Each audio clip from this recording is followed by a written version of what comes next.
aklat na yan para hindi po yan ma-abuse at wag po itong makurap. So yan po ngayon ay Ellen G. White Trustees ang tawag natin dyan. Kaya sila ho ang nagsasala, nag-aalam kung ang mga inilalathalang mga aklat na sipi na sulat ni Sister White ay nakurap o hindi. So through this, nagpa-publish po tayo ng may basbas na galing po sa World Church na pinatnubayan po tayo ng trustees o ng board ng Ellen G. White Trustees. So yung mga aklat po ninyo, kung meron po kayong mga apps kung mayroon po kayong mga apps, mga kapatid, ay yan po ay dapat ay mayroon pong imprimatur ng Ellen G. White Trustees.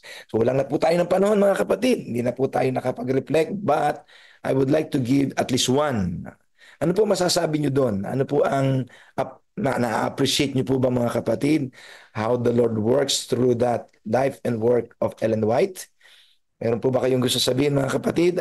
Ano po ang inyong pakiramdam? Ano ang inyong insight? Di po, meron po bang gusto mag-open ng audio para makapag-share po kayo ng inyong reflections? Short lang po, bago po tayo magsimula. Ang oras po natin ay alas 5 ng umaga. Meron na po tayong 68 participants sa ating Zoom, sa ating pong Zoom. Anyone? Meron po ba, mga kapatid? Okay, kung wala na po, ang ating po mga participant ngayon ay manggagaling po sa East Bulacan 1 sa pamumuno po ni Pastor Ramel Mendoza. Ang ating pong tatalakayin ngayon ay Mrs. Ellen G. White as others knew her.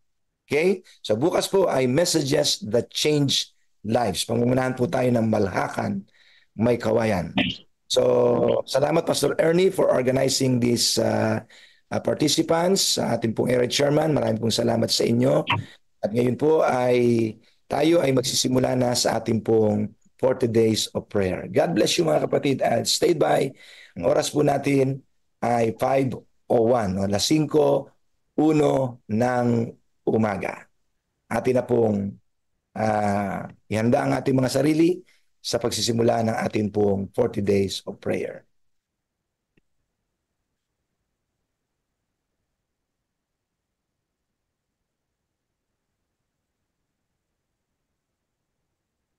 Okay?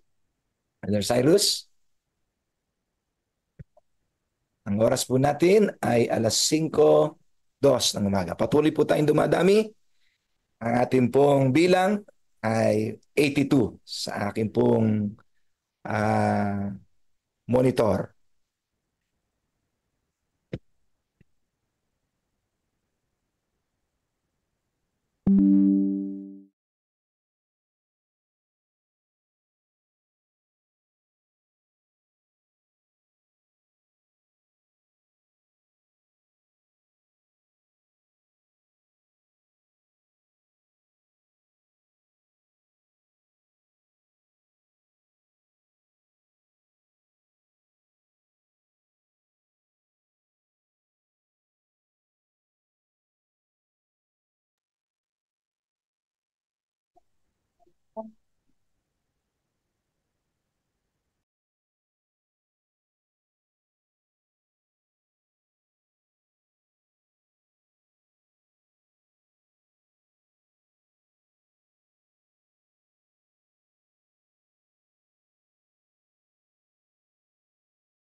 Wala pong sound, Brother Cyrus. Audio, walang audio.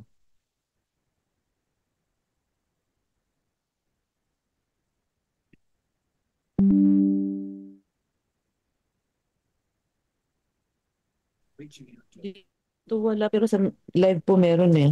Okay. Okay, okay. Sorry, sorry, sorry.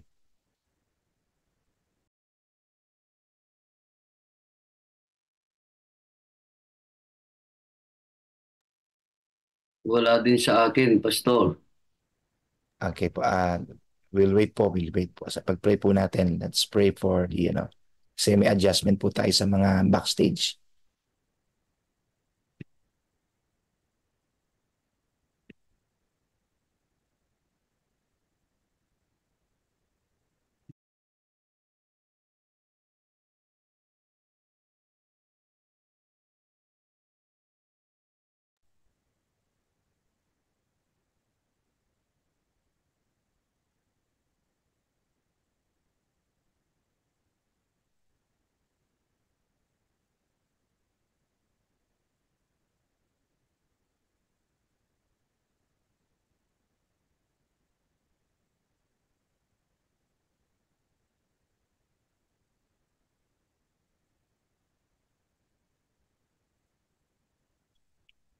He began to raise up men like Wycliffe, Huss, Tyndale, Luther, Calvin, and Zwingli to stand for his truth. They stood for the Bible alone, faith alone, and Christ alone. In 1798, in fulfillment of Bible prophecy in the book of Daniel, the religious and political supremacy of the Roman Church was temporarily reduced when General Berthier removed Pope Pius VI from his throne. Consequently, in the decades that followed, there arose a great awakening of interest in the prophecies of Daniel, and many were convinced Jesus was soon to return. In the United States, the Baptist preacher William Miller was joined by hundreds of other preachers in their expectation of the return of Jesus in 1844. However, when Christ did not return in 1844, further Bible study led a small group to discover that Christ's ministry in the heavenly sanctuary was an explanation for their great disappointment. They discovered that the Bible taught that the seventh day was the Sabbath that Jesus had set aside for his people. Slowly they came to understand that their mission was to preach the three angels' messages of Revelation 14. Their goal as Seventh-day Adventists was to preach with power the everlasting gospel and to prepare the world for Christ's return.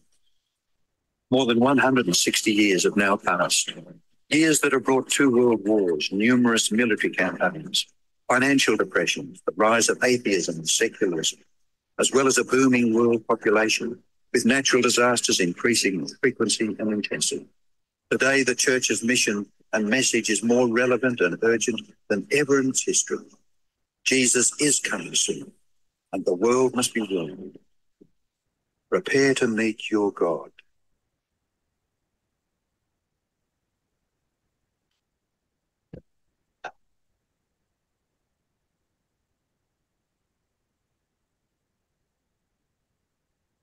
Uh, Pwede tayong mag-adjust. Wala pong sound, Cyrus. Dito lang po sa live meron. Brother Cyrus, sa live meron tayong audio, pero dito sa ating Zoom proper ay wala po. Good morning, Coach Waylord. Good morning, Pastor. Meron po tayo. Yeah, good morning. Meron tayong technical glitches so far sa adjustment ng ating mga backstage participants. Cyrus, pwede bang... Oo nga. Hindi, sa live meron.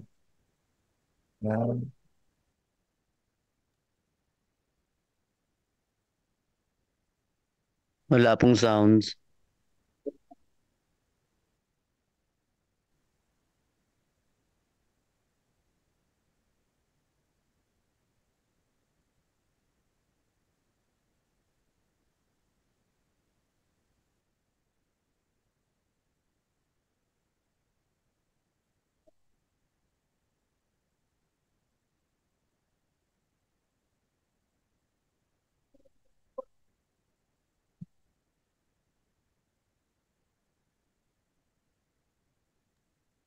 Wala pa din pong sound.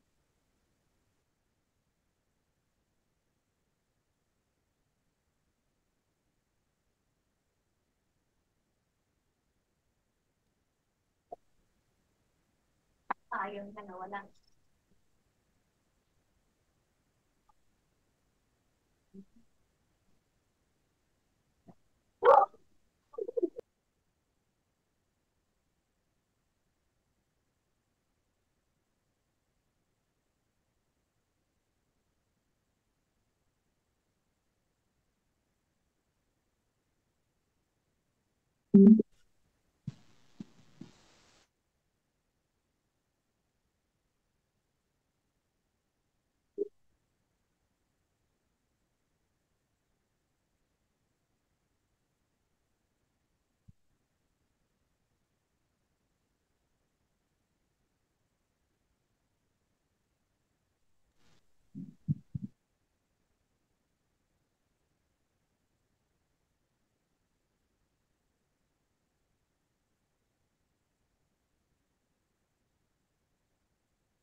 Hello, sa akin lang po ba walang sound?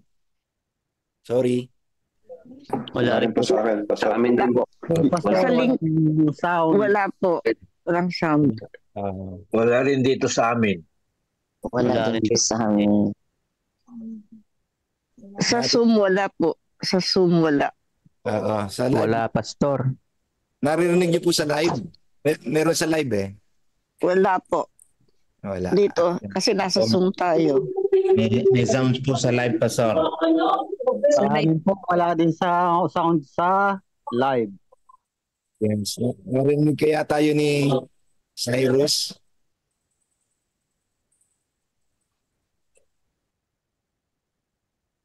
Yan.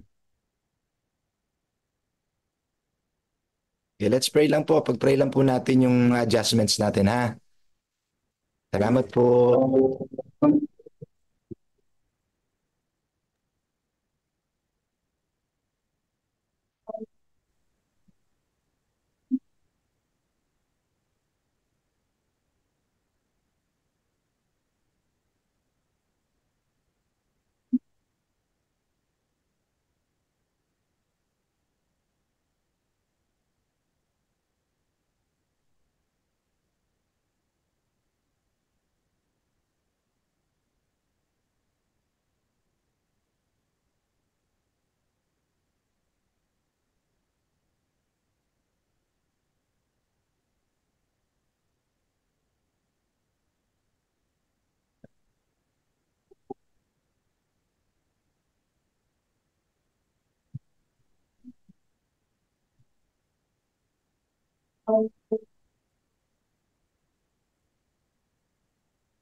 Hello?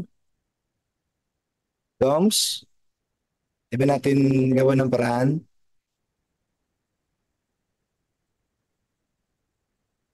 Meron tayong sound sa live.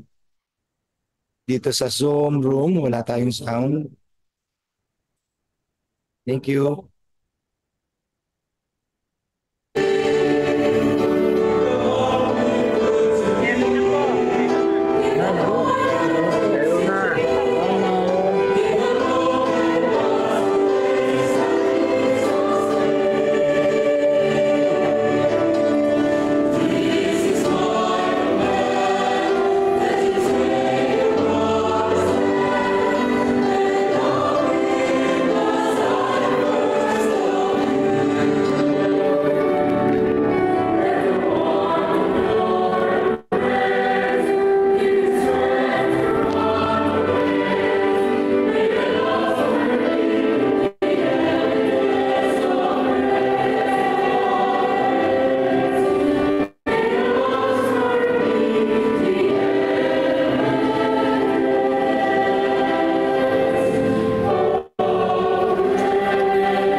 Kayo po ay Dakila po namin Diyos, Ama at makapangyarihan sa lahat. Kami po ay nagpupuri sa iyo at nagpapasalamat sa panibagong araw na ito. Taglay na patuloy niyo pong pinagkakaloob sa bawat isa. Maraming salamat po, Ama, sa pagpapala at biyaya. Aming taglay ngayon, panibagong araw ng aming mga buhay, na ito po, Panginoon, ay galing sa iyong kabutihan. Ikaw, Panginoon, ang aming pag-asa. Ikaw, Panginoon, ang aming patuloy nakasama sa aming buhay na ito, na kung saan, Panginoon, ikaw ang aming pagpapala. O Diyos, umagang ito, hindi kami mag-aaral ng iyong pabalita sa aming pong ginagawang gawain ito na 40 days of prayers. Salamat, Panginoon, sapagkat kami patuloy na nagbe-bless. Ingatan niyo kami, Panginoon, at ang may mga bahagi sa mga oras na ito, sa pangunguna po ng aming butihing Pastor Ramil Mendoza, itago niyo siya, Panginoon, sa inyong Quran at ang makita, Panginoon, ang iyong kabutihan. Buksan niyo po, Panginoon, ang mga aming mga puso at isipan na dumaloy po sa aming mga buhay na ito at ito'y makita sa aming araw-araw ang aming pagpapala at mga salitang tatanggapin ngayon. Salamat, Panginoon. Ganun din nilalapit namin, Panginoon, ang bawat kapatira na kasama namin ngayon, O Diyos. Pagpalain niyo po silang lahat, Panginoon. At din nilapit namin sa aming mga sarili. Yung mga bagay kaming nagagawa na hindi mabuti sa inyong harapan, patawarin niyo po kami, Panginoon. Tulungan niyo po kami, Panginoon, ng lahat ng ito ay aming makayanan. Pinupuri ka, O Diyos, sinasamba ka at pinapasalamatan, sapagkat itong lahat ito ay aming patuloy na nalapit. Alang-alang po lahat sa tanging pangalan ng aming pong tanging tagapagligtas si Jesus. Amen. Amen. Amen. Pagpalang araw po sa ating lahat. Tunay na napakabuti ng ating Panginoon sapagkat tayo po ay pinahiram niya ng buhay at kalakasan sa araw na ito upang purihin at sambahin natin ang ating minamahal na Panginoon. Bilang pakikibahagi po ng ginanap na 40 days of prayer campaign ng ating pong bagong misyon, ay ang East Bulacan 1 po ang mangunguna sa ating devotional ngayong umaga.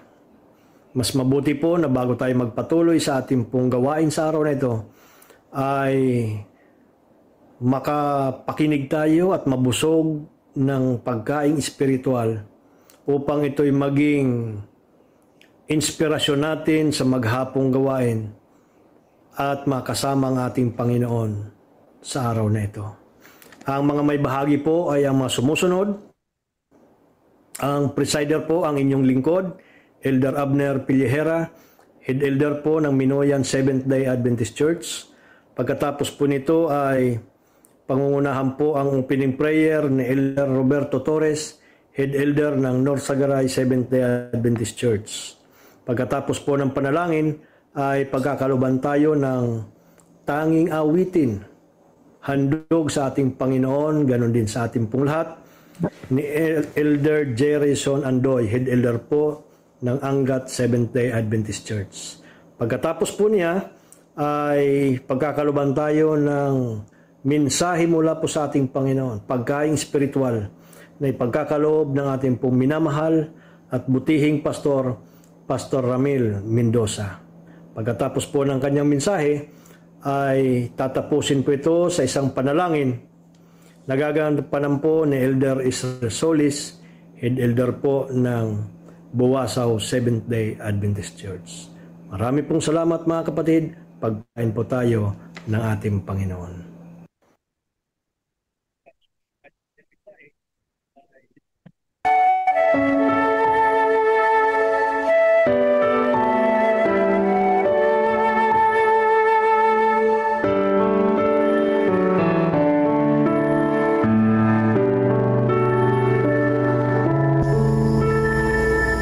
She watched by my cradle through lost sleepless night.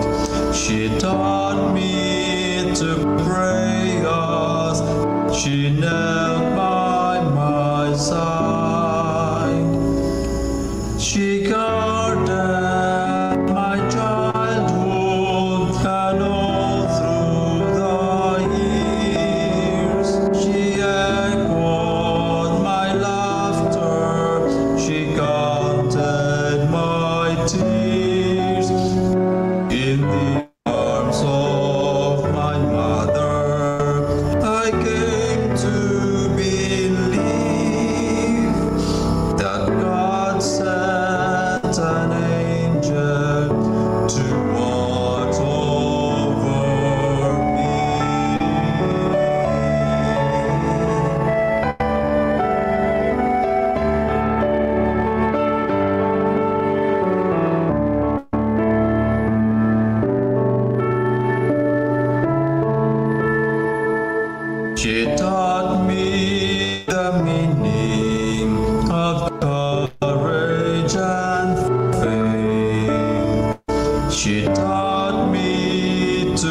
to watch over me.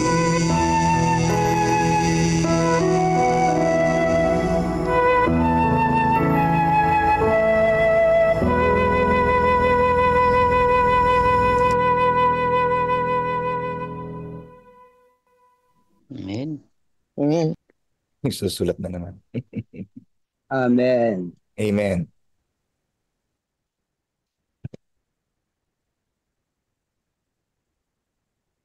Ating lahat, atin pong pasalamatan ang atin pong Panginoon dahil sa Kanya pong patuloy na pagliligtas sa bawat isa sa atin. Atin din pong pasalamatan ang atin pong pamunuan, ang CLPM, sa pangunguna ni Pastor Jerry Estabelio. Salamat po sa Kanya sapagkat nagkaroon po tayo ng ganitong programa, 40 Days of Prayer Campaign. Ano po? At gayon din po mga kapatid, atin doon pong pinasasalamatan ang atin pong mga kapatid sumusubaybay sa atin pong Facebook Live, sa YouTube at sa Zoom. Ang East Bulacan 1 po ay maglilingkod ngayon sa pangalan ng atin pong Panginoon Hesus. Ang atin pong topic ay si Ginang Ellen White ayon sa ibang nakakakilala sa kanya. So dahil ito po ay kung paano nakilala o makikilala si Ellen White, ito po ay aking babasahin. Ano po yung ibang mga nakalagay po dito upang wala po tayong makaligtaang mga detalye.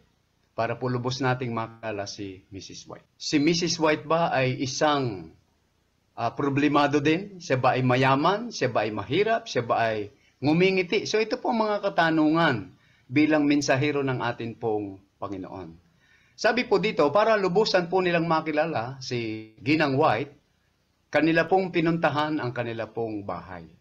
Sabi po dito, si Ginang White ay isang mapag-isip o madiskarting ina. Siya ay isang maingat na may bahay. Siya ay isang pagiliw na ina na madalas na nag-aanyaya ng mga miyembro ng simbahan sa kanyang tahanan. Siya ay matulunging kapitbahay. Siya ay isang babae na may prinsipyo. Mayroon siyang kaaya-ayang personalidad at mahinahon sa kanyang pamamaraan ng pamumuhay. At maging ang kanyang boses ay malumanay. Wala din po sa kanya ang karanasan na maging malungkutin. Ano po? Siya ay laging nakangiti sa kabila ng mga suliranin, problema na dumarating sa kanyang buhay. At siya po ay masayang naglilingkod sa Panginoon. Nakakaramdam ng ganap na kaginhawahan ang mga tao na nakakaharap po niya. Nagiging payapa po ang kanila pong damdamin. At upang lubos nilang makilala si Ginang White, ay pumunta nga sila doon sa kanyang tahanan noong 1859. Ang unang taon na siya ay nag-ingat ng mga tala-arawan na isinusulat niya araw-araw ang kanyang mga gawain. Nalaman nila na ang pamilyang White ay nakatira sa mga gilid ng Battle Creek sa isang maliit na kubo. Subalit malaking lote na nagbibigay ng pagkakataon para siya ay makapag-halaman. Mayroon silang ilang mga puno ng prutas, may ilang mga baka, may manok, at isang lugar para sa kanilang mga anak na makapaglaro at makapagtrabaho. Si Ginang White sa panahong iyon ay 31 taong gulang. Si James White naman ay 36 na taong gulang. Sa panahong iyon ay may 3 batang lalaki sa loob ng kanilang tahanan. Ang isa ay 4 na taon, ang isa ay 9 na taon, at ang isa ay 12 taong gulang. Nakita nila ang isang mabuting Kristiyanong kabataang babae sa tahanan ni Mrs. White. Ito ay kanilang katulong at umagapay sa mga gawaing bahay. Sapagkat madalas na si Ginang White ay wala sa kanilang tahanan, siya ay abala sa kanyang mga speaking engagement o pagsusulat. Gayunpaman, ginagawa pa rin ni Ginang White ang kanyang responsibilidad bilang ina.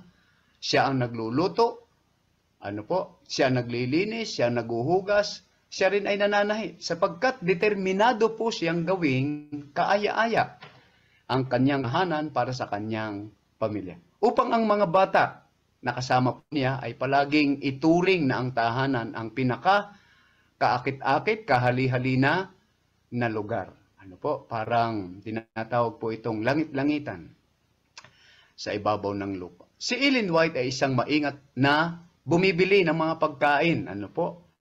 At ang kanilang kapitbahay ay masaya kapag nakakasabay sa pamimili si Mrs. White. Sapagkat kabisado po niya ang mga halaga, sariwa, ano po, ang mga pagkain kanila pong binibili.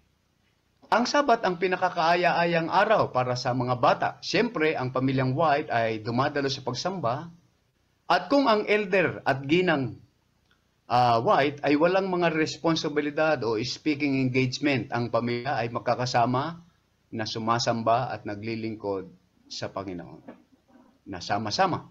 Para sa hapunan, ano po, kapag araw ng Sabat, mayroon silang espesyal na ulam na hindi inihanda sa ibang mga araw. At kung magandang panahon, si Ginang White ay naglalakad kasama ang mga bata sa gubat o sa tabi ng ilog at sila ay nagmamasid sa mga kagandahan ng kalikasan at pinag-aaralan ang mga nilikha ng Diyos. May mga panahong hindi maganda ang pakiramdam ni Ginang White. At madalas, siyang nahihimatay sa araw. Ngunit hindi ito naging hadlang sa kanya upang ipagpatuloy ang kanyang gawain sa tahanan at sa kanyang gawain para sa Panginoon. Noong 1863, siya ay binigyan ng isang pangitain tungkol sa kalusugan, pangangalaga sa may sakit, at ipinakita rin sa kanya sa pangitain ang tamang damit na dapat isuot ng isang Kristiyano at mga pagkain na dapat kainin at ang pangangailangan ng wastong ehersisyo at pamamahinga. Gayon din ang kahalagahan ng pagtitiwala sa Diyos upang mapanatili ang isang malakas at malusog na pangangatawan. Ang liwanag mula sa Diyos tungkol sa pagdadayet at ang pinsala ng pagkain ng karne ay hindi ayon sa sariling pananaw ni Ginang White. Ang alam po niya, kapag kumakain ng karne, ano po, ito po'y nagdaragdag ng lakas. Ano po? Yan po ang alam niya. Subalit sa liwanag ng pangitain, upang maunawaan ng kanyang kaisipan, yung nakita po niya, inutusan po niya ang kanyang dalagang tumutulong sa kanya na maganda ng pagkain para sa pamilya. So naglagay sila sa mesa ng mga masustansya at simpleng pagkain na mula sa mga butil, gulay, mani, gatas, krema, mga itlog, at napakaraming mga prutas. So, yun po ang kanilang ginawa, maraming prutas. At sa panahong iyon, ang pamilyang White ay naging isang pangunahing ang kanilang pagkain na vegetarian diet. Noong 1894, ano po, tuluyan ng inalis ni Ellen White ang karne sa kanyang mesa. Ang reforma sa kalusugan ay isang malaking pagpapala sa pamilyang White, tulad din ng libo-libong pamilyang Adventista sa buong mundo. Matapos ang pangitain tungkol sa reforma sa kalusugan noong 1863, natuto din si Mrs. White ng mga simpleng pamamaraan ng mga panggagamot sa mga may sakit. Madalas na siya ay tinatawag, ano po, ang kanilang pamilya, ng kanilang mga kapitbahay upang tulungan sila sa pagbibigay ng gamot. At labis na pinagpala ng Panginoon ang kanilang mga pagsisikap na magpagaling ng iba. Sa ibang mga pagkakataon, ang mga may sakit ay dinadala sa kanilang tahanan at maingat na inaalagaan hanggang sa sila'y tuluyang gumaling. So, naging parang hospital po yung kanya pong tahanan. Ano? Si Ginang White ay nasisiyahan sa mga panahon ng pagpapahingalay o tinatawag po na itong recreation. Ano po? Maging sa mga bundok, sa isang lawa o sa paglalangoy, ay masaya po sila, ano? Dahil ito po ay ipinakita din ng Panginoon sa kanya, yung pong recreation o pamamahinga. Sa kanyang kalagitnaan ng buhay, habang siya ay nakatiramit sa Pacific Press sa Hilagang California, iminungkahi niya na dapat gumugol ng isang araw sa pagpapahinga at pag-aliw sa sarili o yung tinatawag na recreation. Mayroon silang grupo sa conference nila noon. Ang buong grupo ay naglakbay, sakay ng bangka sa San Francisco Bay. Ang kapitan ng sasakyan ng sasakyang pangdagat ng isang miyembro ng sambahan ay isa ring Adventist. So, samantalang sila po ay nakasakay sa kanila pong pangsasakyang pangdagat, mataas po ang mga alon at sila ay inaalog sa loob ng bangka na napakalakas. Ano po? Hindi maganda ang kanyang pakiramdam nung oras na yon. Ngunit wala siyang sinabihang anuman o sino man. Ano po, kanya po itong inilihim sa kanya pong mga kasama. Pagkatapos ay napansin niya ang mata ng kanila pong kapitan ng bangka, ano po, na nakatingin po sa kanya. At samantalang nakatingin, bigla pong nagsalita, nag-comment si Ginang White. Ang sabi po dito, nakikita mo ba akong malungkot? Nakikita mo ba akong nanghihina? Nagrereklamo ba ako? Mayroon akong pananampalatayang nagbabawal dito. So, ibig sabihin po, binabawalan ni Mrs. White ang kanyang sarili na magreklamo. Bakit po kaya? Sapagkat ito po ay mali sa idea ng karakter ni Kristo. Gayon po ang ugali ni Mrs. White para ba makilala po natin siya ng lubos. Sa ibang pagkakataon, sumulat siya. Ito po si Mrs. White. Natuklasan niya na kung magbibigay ka ng mga ngiti, ang mga ngiti ay ibabalik sa iyo. Kung magsasalita ka ng mga magandang salita, ang mga magandang salita ay sasabihin sa iyo bilang kapalit. Gayon po, may mga pagkakataong na labis siyang nagdusa. Isang panahon ay nangyari kaagad pagkatapos niyang pumunta sa Australia upang tumulong sa ministry doon. Siya ay may sakit sa loob ng halos 1 taon at labis na nagdusa. Nakahiga siya sa kanyang kama sa loob ng ilang buwan at nakakatulog lamang ng ilang oras sa gabi. So, kunti lamang po ang kanyang pahinga. So, tungkol dito, sa karanasang ito, sumulat siya sa isang kaibigan. Ang sabi po ay ganito, nang una kong naranasan ang kalagayan ng kawalang kakayahan, labis kong pinagsisihan ang pagtawid sa malawak na karagatan. O, yun nga pong nangyari doon, ano? Yung kaninang nakatingin sa kanya yung kapitan ng bangka. Bakit wala ako sa Amerika? Kasi nga po, nakahiga na po siya, no? Tinanong niya ang kanyang sarili, bakit wala ako sa Amerika? Bakit sa ganitong gastusin ay narito ako sa bansang ito? Kinausap ni Ellen White ang kanyang sarili. Ano ang ibig mong sabihin? Ang sabi niya sa kanyang sarili. Hindi ba pumunta ka sa Australia dahil ito ang iniisip ng konferensya na pinakamainam para sa iyo? Hindi ba ito ang iyong tungkulin? Sabi ko, oo, yun ang sabi ni Mrs. White sa kanyang sarili. So, bakit ka halos naliligaw at nawawala ng pag-asa? Hindi ba ito ang gawa ng kaaway? Sinabi ni Mrs. White sa kanyang sarili, naniniwala akong oo, gawa ito ng kaaway. So, agad niyang pinunasan ang kanyang mga luha at sinabi, sapat na ito, hindi na ako titingin sa madilim na bahagi ng kanyang buhay. Ang sabi po niya, mabuhay man o mamatay, inilalaan ko ang aking kaluluwa sa kanya na namatay para sa akin. At ako ay masaya sa aking pagdurusa. Maaari kong pagkatiwalaan ng aking amang makalangit, hindi ko pagdududahan ang kanyang pag-ibig. So, tumira si Ginang White sa kanyang tahanan sa California sa huling 15 taon ng kanyang buhay. At bagaman siya ay tumatanda, nagkaroon siya ng interes sa mga gawain sa maliliit na bukirin at sa kapakanan ng kanyang pamilya na tumulong sa kanyang trabaho. Nang taong ding yaon, pagkatapos ng kanyang kamatayan, so siya po'y namatay na. Ano po, maiksi. Mabilis po ang kwento, ano? Siya ay naalaala ng mga kapitbahay sa lambak kung saan siya nakatira bilang ang maliit na babaeng may puting buhok na laging nagsasalita ng may pagmamahal tungkol kay Jesus. Nang siya ay namatay, siya ay isang Kristiyanong Seventh-day Adventist, nagtitiwala sa mga merito ng kanyang muling nabuhay na Panginoon at tapat sa nasinisikap na gawin ang gawain na itinalaga sa kanya ng Panginoon. Kaya, sa tiwala ng kanyang puso, siya ay dumating sa pagtatapos ng isang ganap na buhay na tugma sa kanyang karanasang Kristiyano. So ito po ang buhay ni Mrs. White. na atin pong nakilala at nakita na totoo pong napakabuti. Napakabuti po ng ating Panginoon. Ginamit po siya sa kanyang gawain.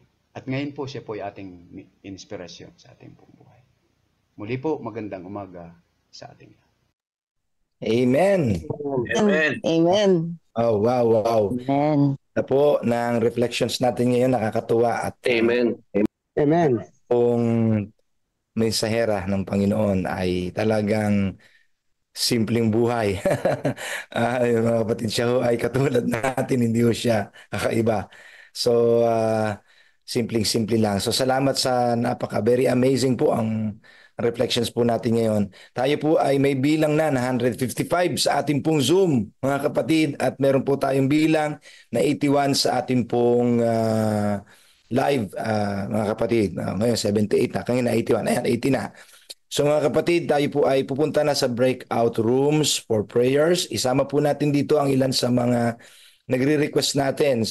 Pag-pray daw po natin si Sister Candida Santos, ayon po kay Pastor Dory Malit, no? Hindi ko alam kung ano po kalagayan niya. Sama rin po natin sa panalangin yung pamilya po ni Elder Moses Canlas. Sila po ay merong health challenge sa ngayon, lalo na panahon ng dengue. Sama po natin sila sa panalangin. Sana po ay maging maayos ang kalagayan ng pamilya ng ating kapatid na si Elder Moses Canlas.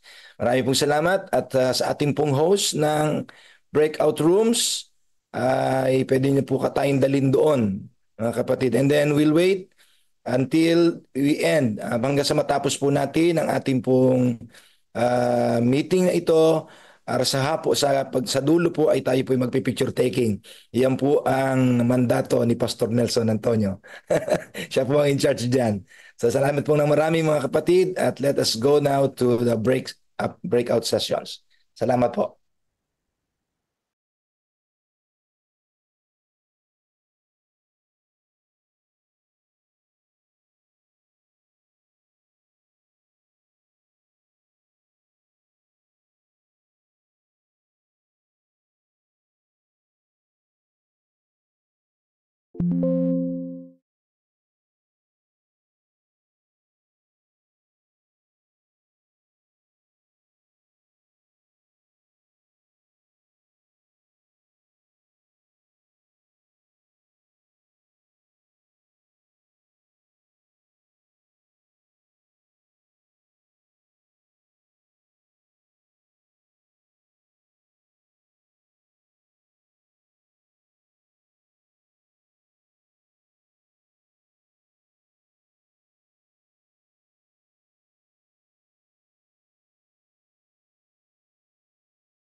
Isang magandang umaga po sa ating lahat. Ayun ko lang nakita na ako pala ang mangunguna dito sa ating breakout room number 11. Good morning Sorry po. Good morning po, everyone. Good morning, Brother Jupet. Good morning, Sister Joanne. Brother Moises, Michelle, and Virginita Panganiban. And sino to? Si Bin. At saka, to, mukhang hapon itong isa. How do you pronounce your name? Shaknikwa. Good morning po. Tayo po ay mananalangin na sa panahong ito. Pwede niyo pong isulat dito sa ating chat box yung mga prayer request para po hindi natin o yung iba pwede pong sabihin. Sahin natin, Brother Jupet, meron ka po bang prayer request? Wala na po. Okay. Sister Joanne?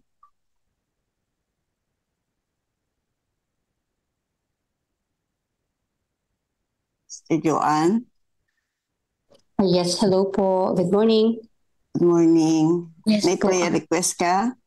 Ang aking prayer request po ay nawa ay pag sa reapply namin ng visa ay ma-approve na po ito kung ito ay kalooban ng ating Panginoon.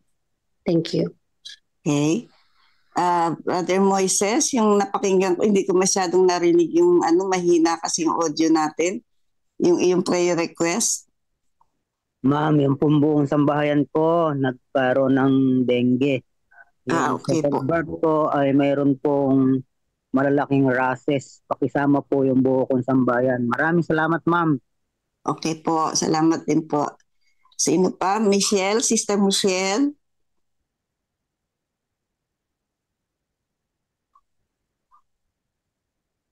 Sister Michelle, meron ka po? Yung Vin, si Vin, di ko kung lalaki o babae, tsaka si Shaknikwa. Meron po ba kayo mga prayer request, mga kapatid?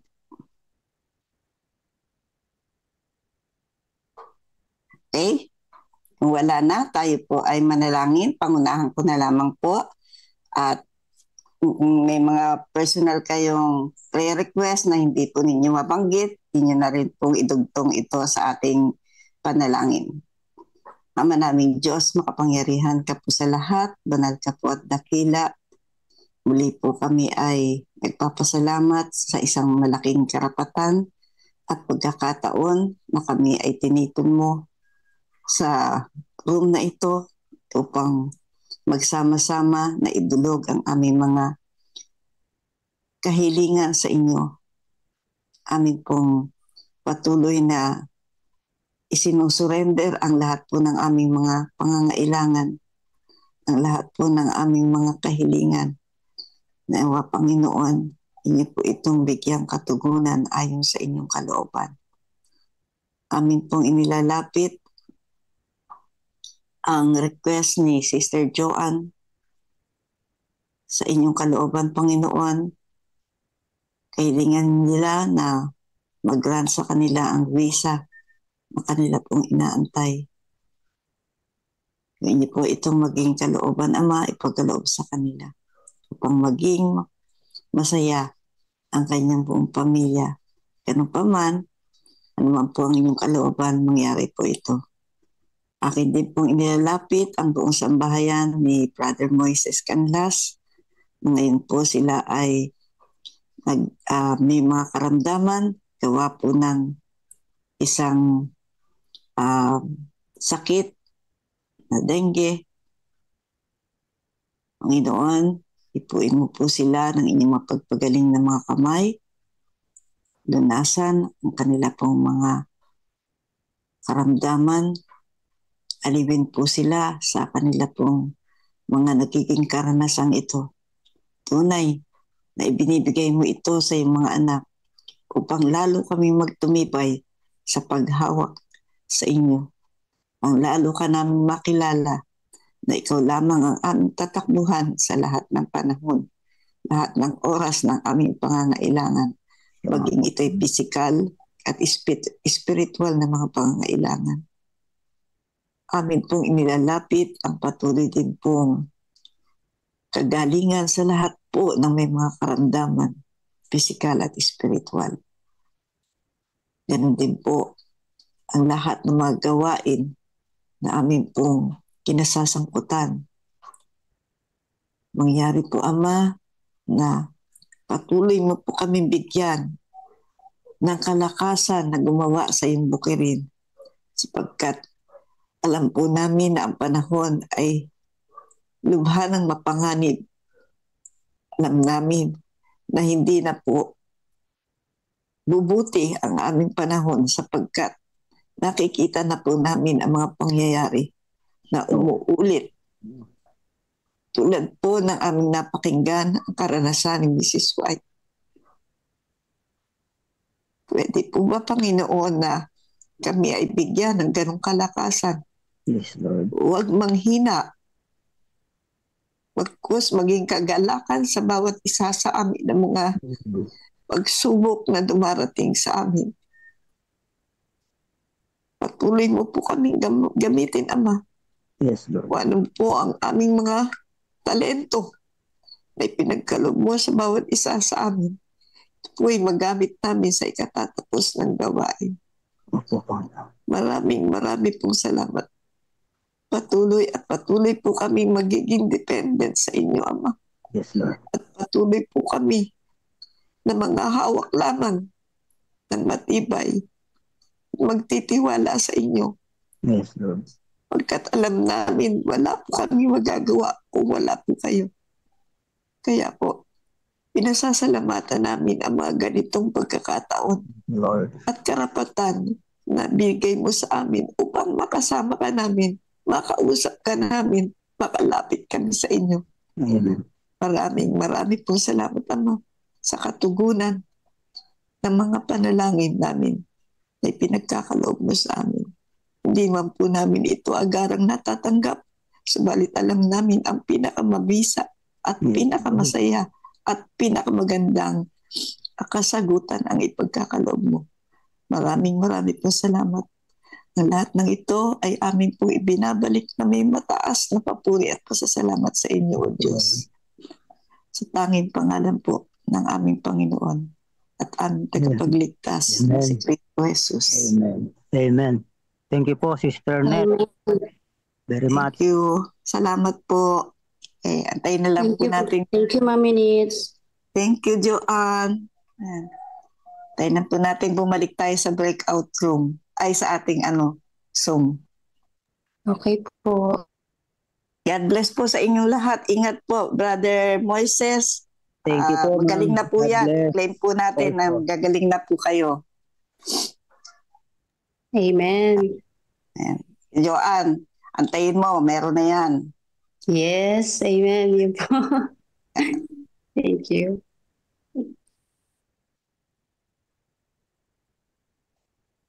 Siguro dito nakalagay naman live tayo dito sa ating room. Punta na tayo sa ating Zoom. God bless everyone. Ingat po. Live breakout room yan.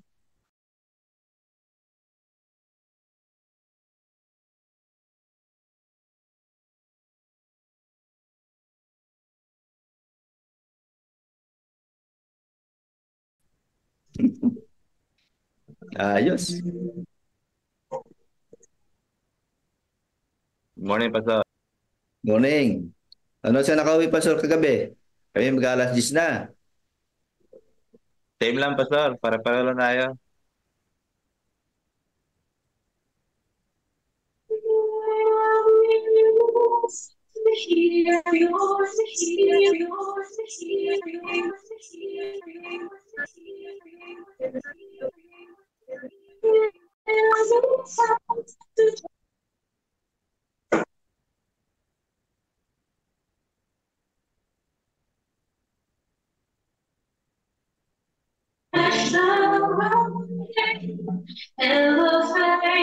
To follow you.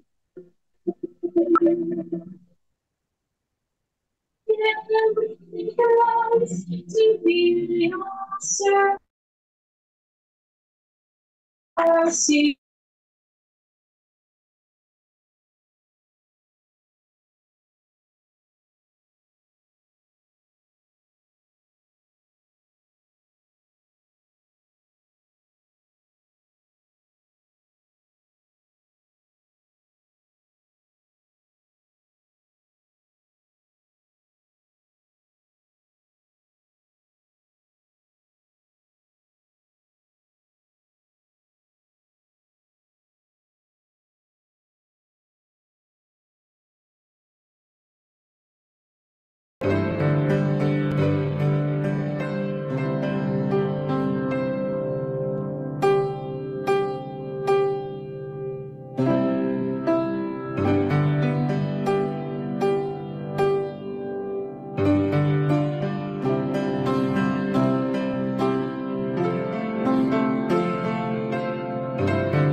Okay, tayo po ay halos lahat ay nandito na sa ating pong main room.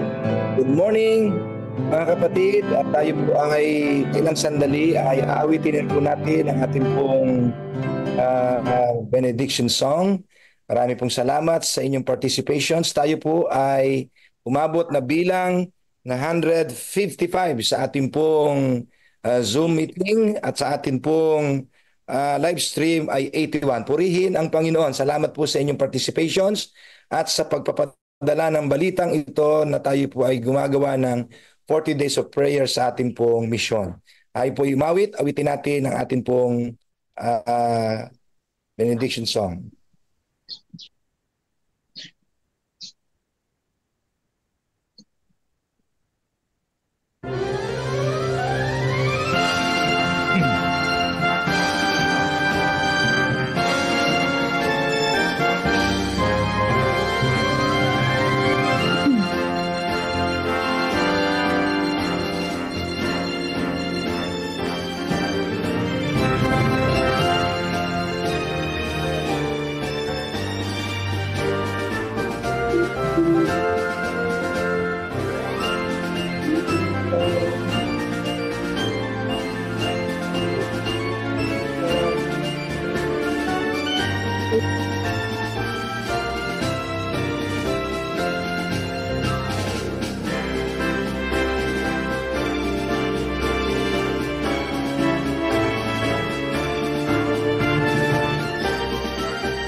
Amen. Jesus is coming again. Bilang pagtatapos po ng atin pong pag-aaral, tayo po ay manalangin.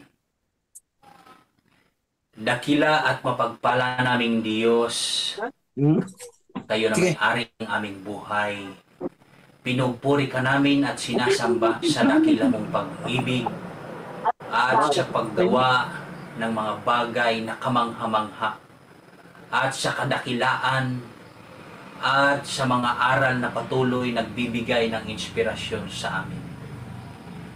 Sa oras na ito, Panginoon, amin pong pinapasalamatan ka at ibinabalik ang papuri sa pinakamataantas kabanalan sapagkat ikaw o aming Diyos ay tunay at nararamdaman namin ang iyong pag-iingat, nararamdaman namin ang iyong pakikisama. Panginoon, maraming salamat. Pinili mo ang iyong mga lingkod upang magdala ng iyong pabalita.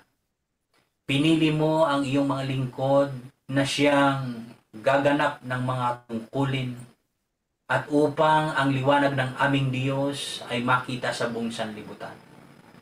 Hiling namin, Panginoon, pakabanalin kami.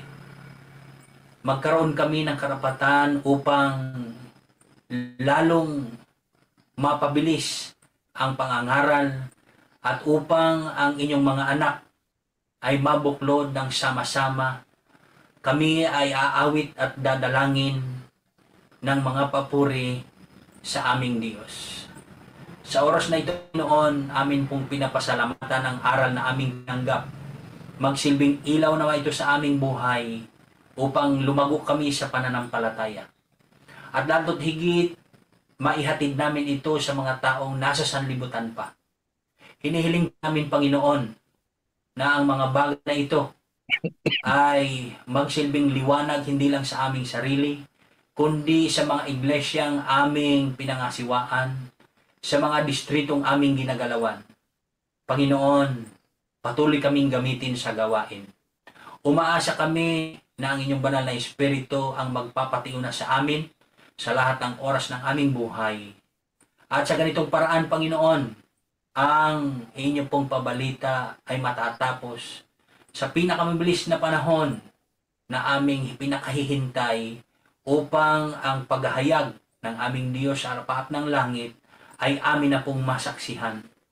Dakilang Diyos, maraming salamat sa iyong kabutihan. Maraming salamat sa mga pagpapala na aming tinanggap. Maraming salamat sa buhay at kalakasan. Nakikiusap kami, Panginoon, kung saan kami nasumpungang nagkasala at nagkulang sa lahat ng kaparaanan ng buhay, patawarin kami. Inisin kami, Panginoon, maging katanggap-tanggap kami sa inyo. Magsalita kayo sa pamamagitan ng aming mga labi. Itago kami, Panginoon, sa kalbaryo ng krus, upang ang inyong pong karakter ang mahayag sa lahat ng aming pakisalamuha, upang ang liwanag ng aming Panginoon ang makita at hindi ang aming sarili. Dakilang Diyos, patuloy kaming pagpalain, patuloy kaming pasiglahin sa pananampalataya, pagkaisahin sa pag-ibig, at pagpalain din naman kami sa aming buhay. Manatilihin ang init ng paglilingkod sa bawat isa, at maging inspirasyon din naman kami sa aming mga kapatid sa iglesia, sa distrito, at ganun din sa aming mga kapatid na hindi kapanampalataya. Panginoon, alam namin na lalapit na ang inyong kalawang pagdating. Hinihiling namin sa inyo na ang bawat pangalan ng mga inyong bayan sa lugar na ito ay maisulat sa aklat ng buhay. Maraming salamat, Panginoon. Kami ay kakalingain. Maraming salamat na kami ay patuloy na gagabayan. Hiniling namin ang lahat sa pangalan ng aming Panginoong Hesus. Amen. Amen. Good morning again to everyone, mga kapatid. Tayo po ay Good morning. 6:04 ng umaga, mga kapatid, at tayo po ay magpipicture taking. Maraming salamat po sa leadership ni Pastor Ramel at sa kanyang napakagandang review ng ating pong buhay ng ating pong mensahera na si Sister White. Salamat sa mga kapatid sa East Bulacan 1. Purihin ng Panginoon sa inyong paglilid. Bukas po ay magkikita-kita ulit tayo. Ang maglilid po sa atin ay ang Malhakan May Kawayan Church. Ang ating pong mensahe bukas ay kukunin pa rin natin sa Counsels for the Church, Messages that Change Lives. Sa pangunguna po ng kanilang pastor na si Pastor John Serafica. Salamat po at tayo po ay pagpalain ng Panginoon ngayong umaga. Shout out naman tayo dyan kay Pastor Raylord Reyes, ang ating Executive Secretary. Sinamahan po tayo, bagamat siya po doon ay gabi nga ba? Sa atin po ay umaga. Ating gabi. Ating gabi po. Good morning po. Good morning. Good morning sa inyo lahat. Good morning po. Ating gabi po dyan, Coach. Sige po, pwede pa tayo mag-picture taking. Sino ba ang picture taking? Doms, meron ka ba, Doms? Meron ka ba, Doms? Wala si Doms. Sige na lang, Pastor. Sige po. Wala. Sige po. Pastor Nelson. Pakibukas po saglit yung inyong window. Ay, bukas po ng mga video.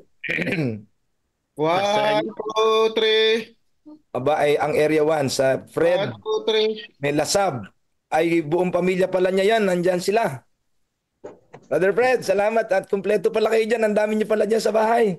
Next screen. 1, 2, 3. Thank the Lord. Malakas ang internet niyan. Oo nga, no? Next screen. 1, 2, 3. Smile. 2 more. 1, 2, 3. Smile. Pastor Dasoy. Apakapogi mo. Last screen. Mamailin. Okay. Wala na po Brother Moses. 1, 2, 3. Morning to all. Morning to all. Aba, ang buong pamilya ni Archie Gabukos, nandyan, dalawa niyang baby. Ayos. So, buong pamilya rin niya isa, Brother Ryan. Ay, Brother Renz. Sige po, patuloy pa po nating ipamahagi mga kapatid na meron po tayo ginagawang 40 days of prayer para dumami pa po tayo at marami makinabang. Amen. Amen. Pastor Nelson, sa paalala. Saan ka na? Meron po bang mensahe dyan si Pastor Raylord bago tayo mag-iwalay? In few seconds, magko-close na po ito. Opo, maraming salamat po sa inyo mga kapatid sa inyong pagdalo. Araw-araw po tayong imbita at saka isama po natin sa panalangin. Yung ating po mga prayer focus, wag po ninyong kalilimutan. Yun po ang ating ipanalangin sa araw-araw sa ating po mga tahanan. Araw-araw po ay meron tayong prayer focus. So isama nyo rin po yon sa inyong mga family worship, sa inyong po mga kanya-kanya at personal na panalangin. Maraming salamat po. Salamat po. At ang in charge po dyan ay ang ating po mga pastor. Sila ho ang magbibigay ng mga listahan na yan para idikit po ninyo sa inyong refrigerator. Hindi po bubuksan ng refrigerator ay meron po kayong maaalaalang prayer focus. Salamat Pastor Raylord sa iyong paglilid. Okay? So talagang punong-puno tayo ng kasabikan. 113 pa rin tayo sa ating Zoom. Pwede ba tayo magpatian at magsabi ng Happy God First Wednesday morning. Happy midweek mga kapatid. Happy midweek. Happy midweek. Happy midweek po sa inyong lahat. Sa inyong lahat. Happy midweek po sa lahat. Salamat po sa South Aurora District na mga nag-attend na mga kapatid. Pastor, good morning. Brother Ryan, Brother Men, good morning. Morning. Ayos. Brother Ryan, salamat sa gupit Tayo, Pastor. Ako lang,